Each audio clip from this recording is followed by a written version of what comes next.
अस्मत्श्रीगुरुभ्यो नमः। श्रीमते रामानुजाय नमः।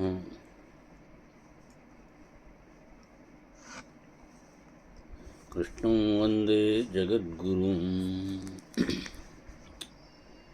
देवकीतनयपूजनपूतः पूतनारिचरणोदकदौतः यद्यहं स्मृतधनञ्जयसूतः किकरिष्यति समेयमदूतः भासतां भवभयैकवेशजं मानसे मम मुहुर्मुहुर्मुहुः गोपवेशमुपसेदुषः स्वयं यापि कापि रमणीयता विभोः। कृष्णं वन्दे जगद्गुरुं। श्रीमन्महाभारतम्। नारायणं नमस्कृत्य नरं चैव नरोत्तमं देवीं सरस्वतीं व्यासं ततो जयमुदीरयेत्।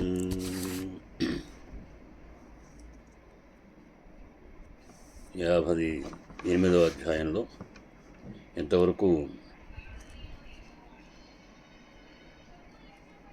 జనమేజయుని యొక్క సర్పయాగము ఏ విధంగా ముగిసిందో మనం అన్వయం చేసుకోవడం జరిగింది.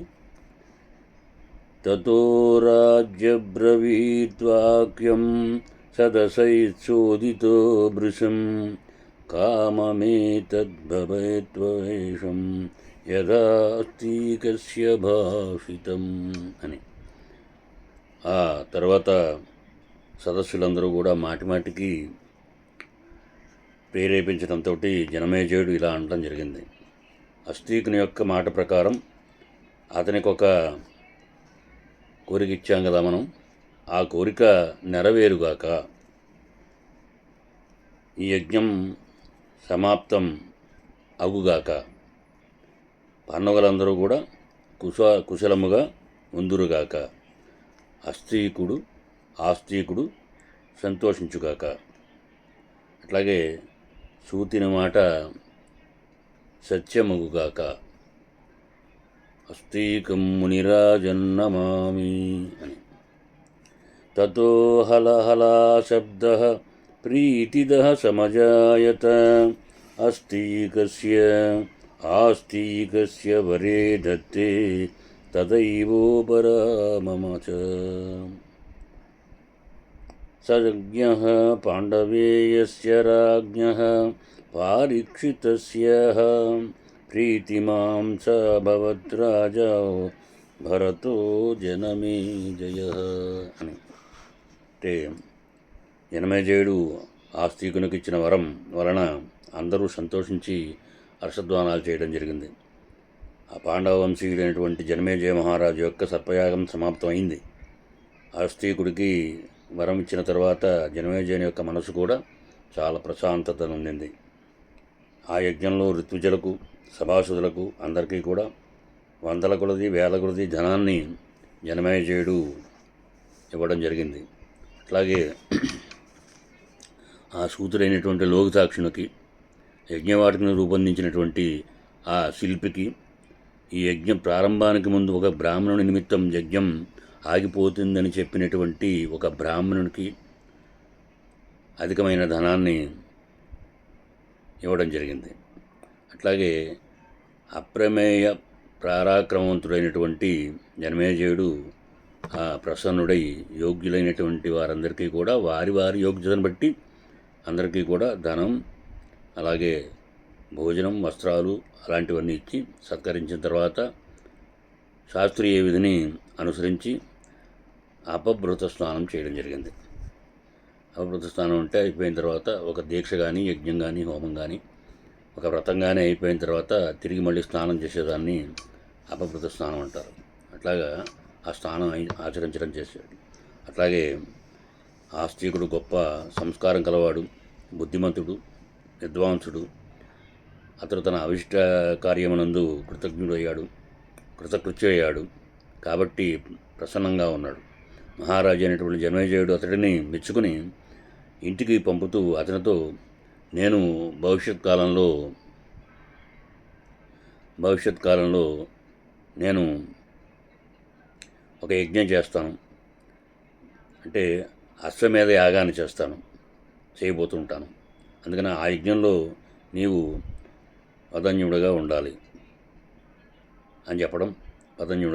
చెప్పడం, దానికి అంగీకరించి ఆ స్త్రీకుడు కూడా ఎంతో సంతోషపడి ఆయన ఆ మహారాజుకు తన యొక్క అంగీకారాన్ని తెలిపి రాజును సంతోషపరిచి వెంటనే బయలుదేరడం కూడా జరిగింది.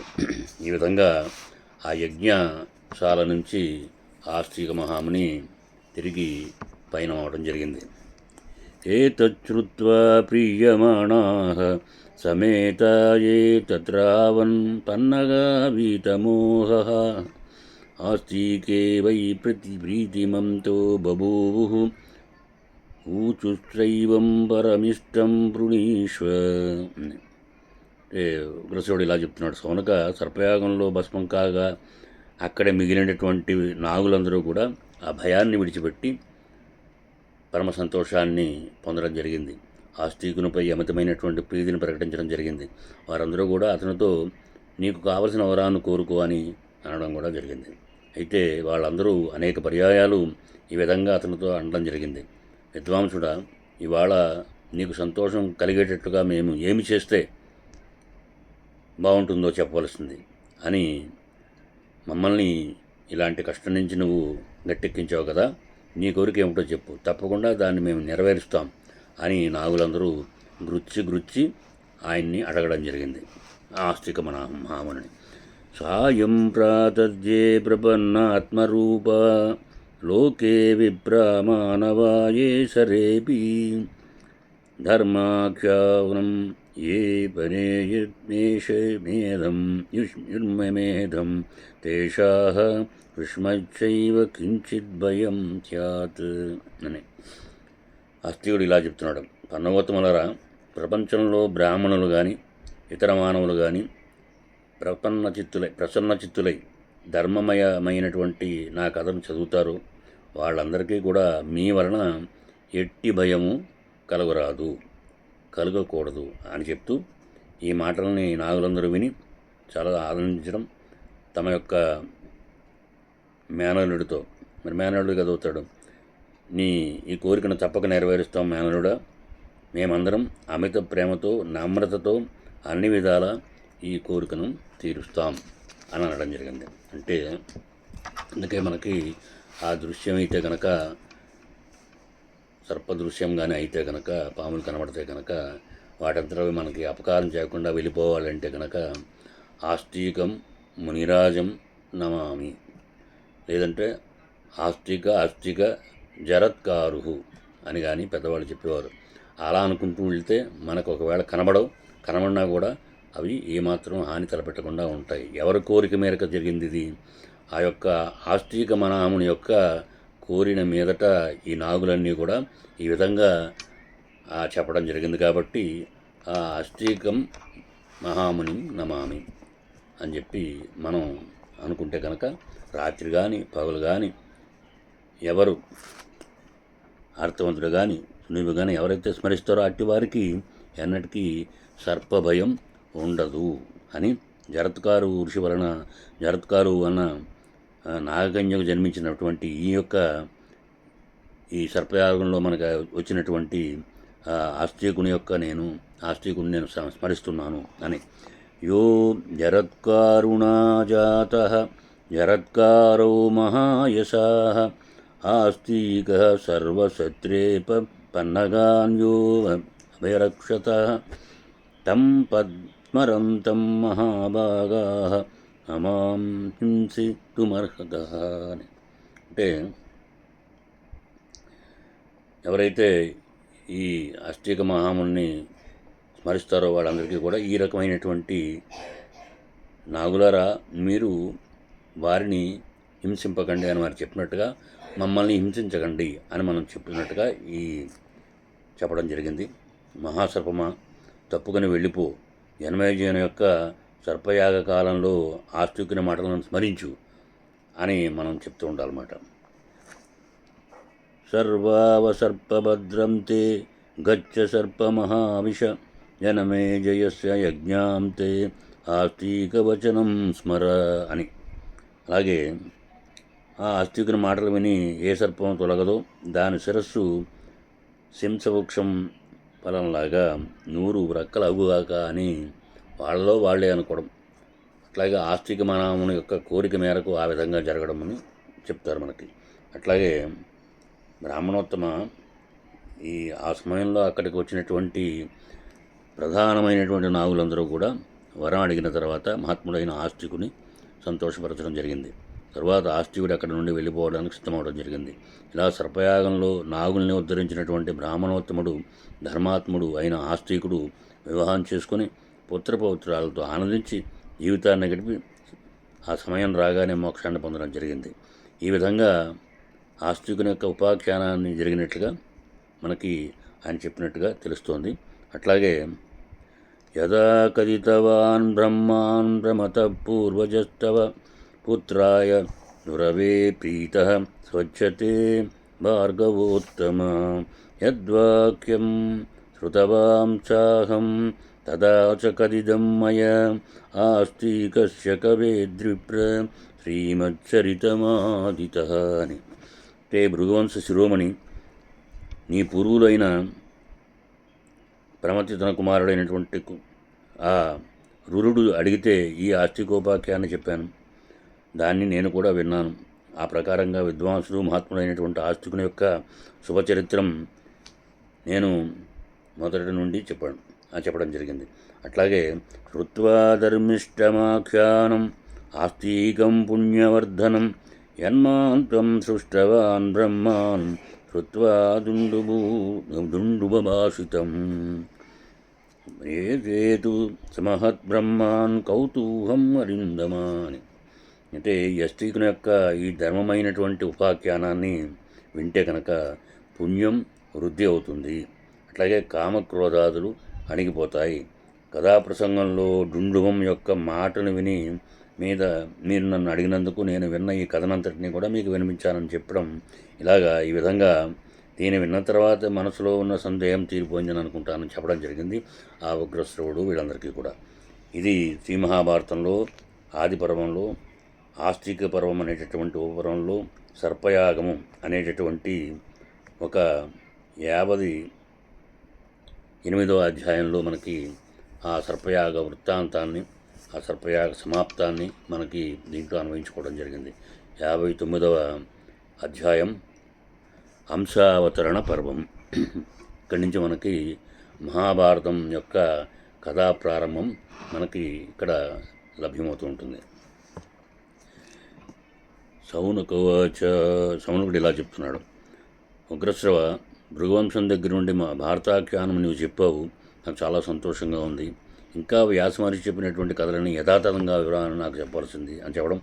అనంతమైనటువంటి ఆ సర్పయాగంలో కర్మాంతరాల్లో సదస్సుల యొక్క మధ్య జరిగినవి ఉన్నదన్నట్లుగా నీ ముఖం నుండి వినాలని కోరుతున్నాను స్వామి ఆ సౌతి అని వాటికి నాకు చెప్పవలసిందని చెప్పడం జరిగింది.